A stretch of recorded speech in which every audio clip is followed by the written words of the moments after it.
I will soar with you above the storm. Father, you are king over the flood. I will be still and know you are God.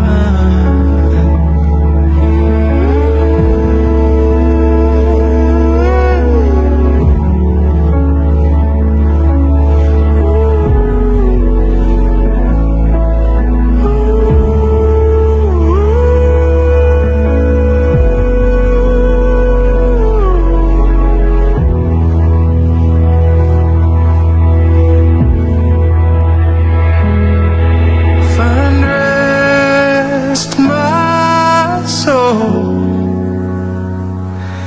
in Christ alone, and know His power in quietness and trust. When the oceans rise and thunders roll, I will soar with you above. Halo, shalom, selamat pagi buat kita semua. Saya berharap kita senantiasa berada dalam perlindungan dan penyertaan Tuhan kita Yesus Kristus, Sang Juru Selamat Agung. Nah, saudara-saudaraku sekalian, video tadi adalah merupakan video yang diangkat dari nats firman Tuhan Alkitab, yaitu yang terdapat dalam Matius pasal 14 ayatnya yang ke-22 sampai ayat yang ke-33, di mana di sana menceritakan tentang Yesus berjalan di atas air. Dan nats ini juga adalah yang akan menjadi renungan firman Tuhan yang akan kita dengarkan saat hari ini. Sebenarnya ada begitu banyak mujizat yang Tuhan Yesus lakukan, kerjakan semasa pelayanannya sebagai anak manusia. Namun tidak semuanya dicatat atau dapat dicatat dan dimasukkan dalam Alkitab seperti yang dijelaskan dalam Yohanes pasal 21 ayat yang ke-25. Tetapi oleh ilham dari Roh Kudus, 2 Timotius pasal 3 ayat 16, para penulis dituntun, diarahkan untuk menyampaikan prinsip-prinsip penting untuk membangun iman anak-anak Allah. Dalam Yohanes pasal 20 ayat yang ke-30 sampai ayat yang ke-31. Nah, kita langsung saja masuk dalam pembagian tersebut yang sudah saya sampaikan tadi, yang mana pembagian yang pertama atau bagian yang pertama adalah berhenti untuk berdoa adalah langkah awal mujizat. Ya. Berhenti untuk berdoa adalah langkah awal untuk mengalami mujizat. Bukan berhenti berdoa, tetapi berhenti untuk berdoa. Nah, maksudnya apa? Nah, sesudah itu Yesus segera memerintahkan murid-muridnya naik ke perahu dan mendahuluinya ke seberang. Sementara itu dia menyuruh orang banyak pulang. Dan setelah orang banyak itu disuruhnya pulang, Yesus naik ke atas bukit untuk berdoa seorang diri. Ketika hari sudah malam, ia sendirian di situ. Dalam ayatnya yang ke-22 sampai ayatnya yang ke-3. Nah, saudara-saudaraku sekalian, penting kita perhatikan bahwa malam itu Tuhan Yesus baru saja memberi makan 5.000 orang laki-laki. Dan kemudian pada saat itu juga Yesus memberikan perintah, atau Tuhan Yesus memerintahkan murid-muridnya untuk berpisah darinya, itu mendahului Yesus pergi atau bertolak ke seberang danau. Nah, dalam bahasa aslinya, kata yang dipakai untuk memerintahkan dapat juga kita terjemahkan menjadi mendesak, juga mengizinkan. Nah, di mana kita dapat melihat dan mengerti bahwa pada hari itu adalah merupakan hari yang sangat sibuk, di mana Tuhan Yesus ya baru saja memberi pengajaran pada orang banyak sampai hari sudah malam. Nah, berbicara mengenai mengizinkan untuk pergi, kita teringat kepada Ruth dan Elisa, di mana Ruth juga pernah diperintahkan ya, oleh Naomi untuk kembali ke Moab, namun semakin keras diperintah, malah semakin kuat komitmennya untuk mengikut Naomi, bahkan juga mengikut Allah orang Israel.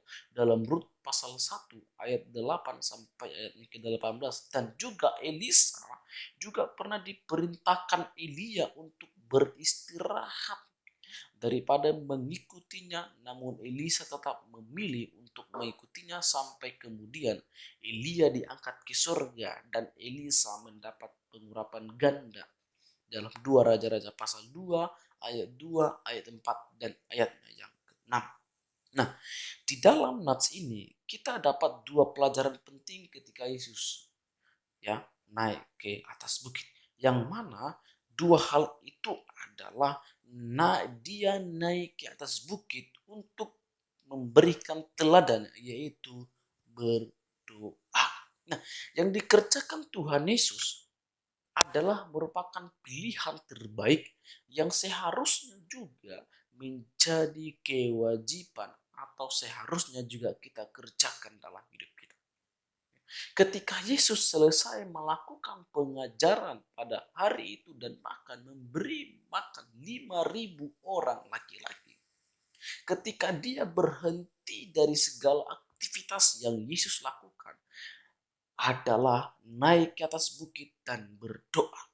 Sekarang menjadi pertanyaannya, ketika kita sudah selesai melakukan aktivitas kita, apakah kita sudah mengambil waktu untuk berdoa, mengucap syukur bahwa hari itu segala sesuatu yang kita kerjakan itu adalah semua karena Tuhan.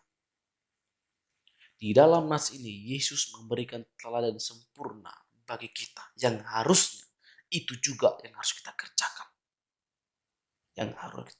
Nah, mungkin bisa saja para murid berpikir bahwa lebih baik segera menyeberang daripada terhambat angin yang biasanya semakin kencang di malam hari. Nah, para murid berpikir bahwa lebih baik ya, karena Tuhan Yesus sudah menyuruh kita untuk mendahului dia pergi menyeberang ke seberang danau. Kita langkah lebih cepat, lebih baik. Karena apa? Karena kita berlambat-lambat, maka kita akan terhambat oleh angin sakal. Dan mereka lupa akan kewajiban mereka sebagai murid-murid Yesus. Itu apa? Melalaikan kewajiban mereka untuk berdoa. Nah, berhenti untuk berdoa dari segala aktivitas kita ya, berhenti dari segala aktivitas pekerjaan kita untuk berdoa justru akan membuat waktu-waktu kita menjadi lebih efektif dan efisien. Karena bukan hanya kita yang bergumul sendiri, melainkan ada kuasa ilahi yang akan menyertai serentetan pekerjaan dan tanggung jawab yang harus kita hadapi hari demi hari. Oleh sebab itu, jangan lupa berdoa. Sebab tanpa kuasa doa justru aktivitas kita akan terhambat oleh angin sakal yang bergelora, tantangan yang begitu besar. Nah, selanjutnya adalah tentang kekuatan otot dan kekuatan lain. Maksudnya apa? Nah, perahu murid-muridnya sudah sampai ya, beberapa mil jauhnya dari pantai dan diombang-ambingkan gelombang karena angin sakal.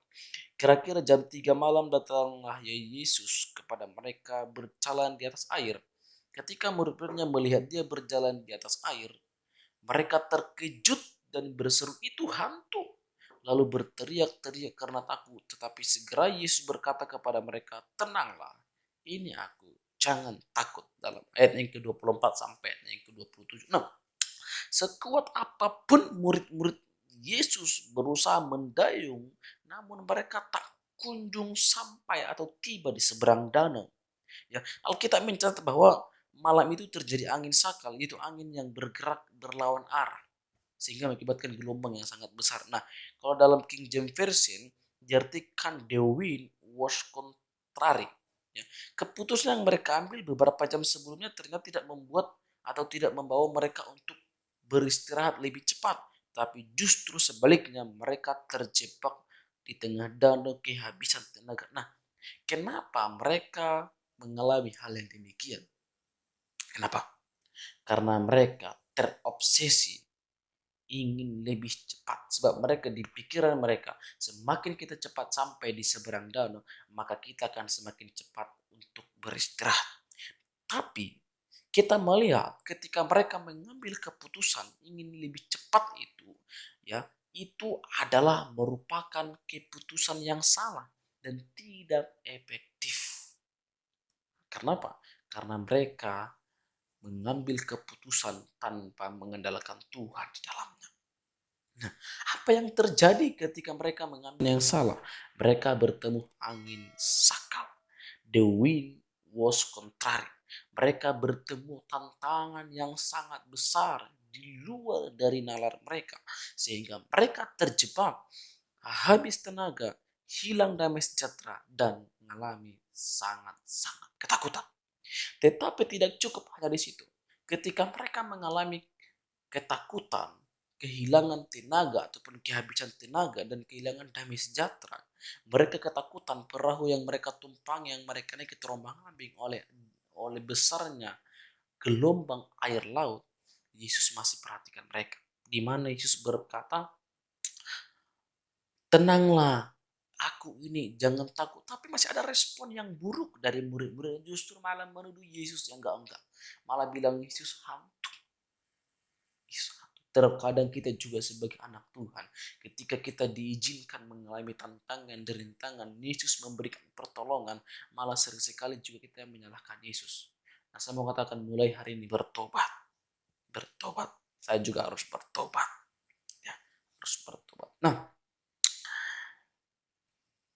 oleh sebab itu, ambillah keputusan yang tepat, bukan keputusan yang cepat.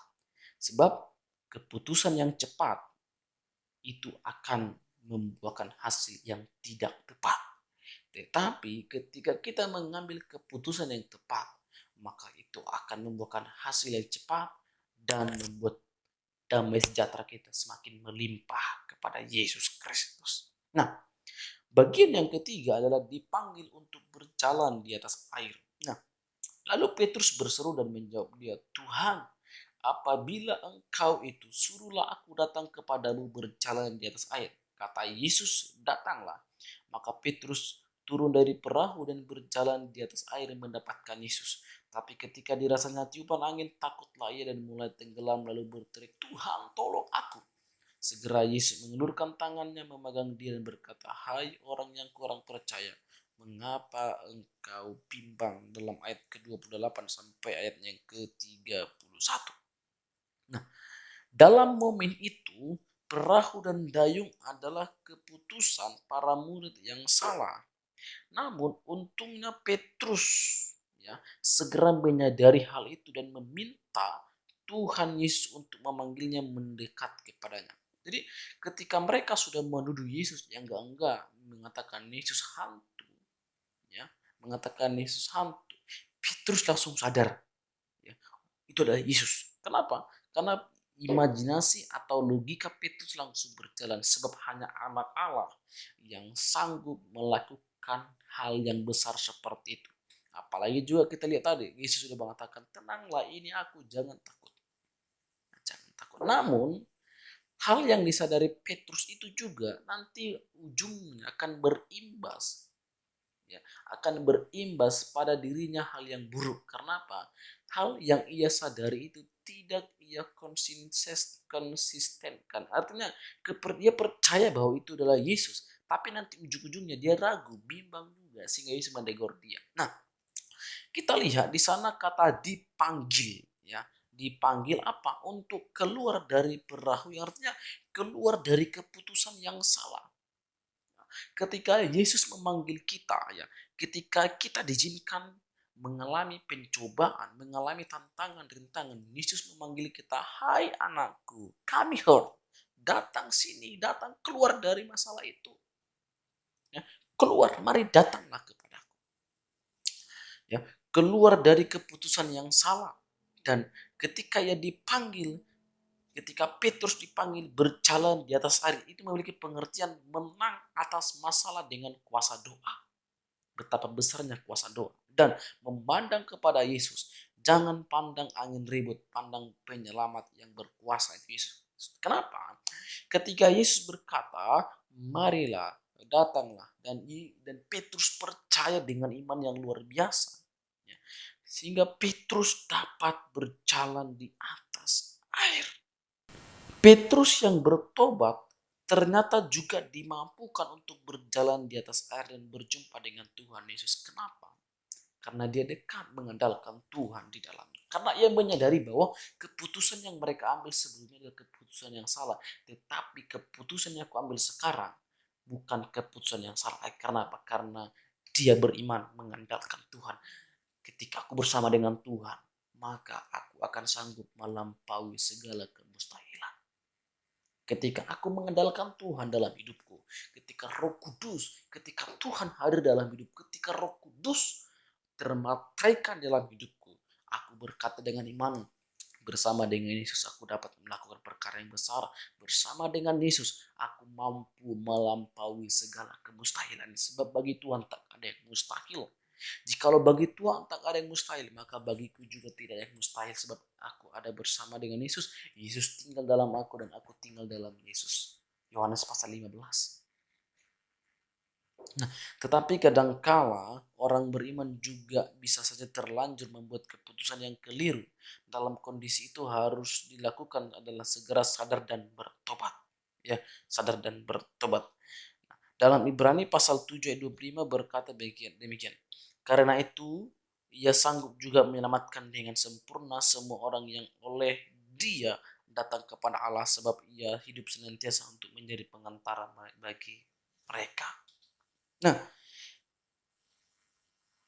jadi sebenarnya hal yang paling penting yang harus kita lakukan itu adalah berhenti sejenak dari segala aktivitas kita untuk berdoa. Sebab lewat doa kita mengalami mukjizat. Kenapa kita harus berdoa? Sebab Yesus sendiri berdoa. Yesus 100% Allah, 100% anak manusia. Dia juga berdoa, yang menandakan bahwa itu adalah teladan sempurna. Di atas segala sesuatunya adalah sisihkan waktu untuk mengucap syukur. Dan ketika kamu mengalami ataupun ketika kamu mengambil keputusan yang salah, sadarlah, bertobatlah, dan berbaliklah kepada Allah. Sebab Allah menunggu kamu. Ya, sebab Allah menunggu kamu. Sebab kunci kemenangan dari segala sesuatunya adalah kunci kemenangan dari ketika kita menghadapi tantangan, angin sakal yang besar, masalah yang besar adalah sadar, bertobat, dan datang kepada Yesus. Itu kuncinya. Sadar dan datang kepada Yesus Kristus, Sang Juru Selamat, Kristus kita. Ya. Sekali lagi saya tekankan, berhenti sejenak dari segala aktivitas pekerjaanmu dan datang kepada Tuhan. Andalkan Tuhan di dalam hidupmu. Ya, andalkan Tuhan dalam hidupmu. Oke, sampai di sini renungan firman Tuhan yang boleh saya bagikan. Karena Tuhan Yesus terus menolong dan memberkati kita dalam segala hal. Shalom, Tuhan Yesus memberkati. God bless. Peace.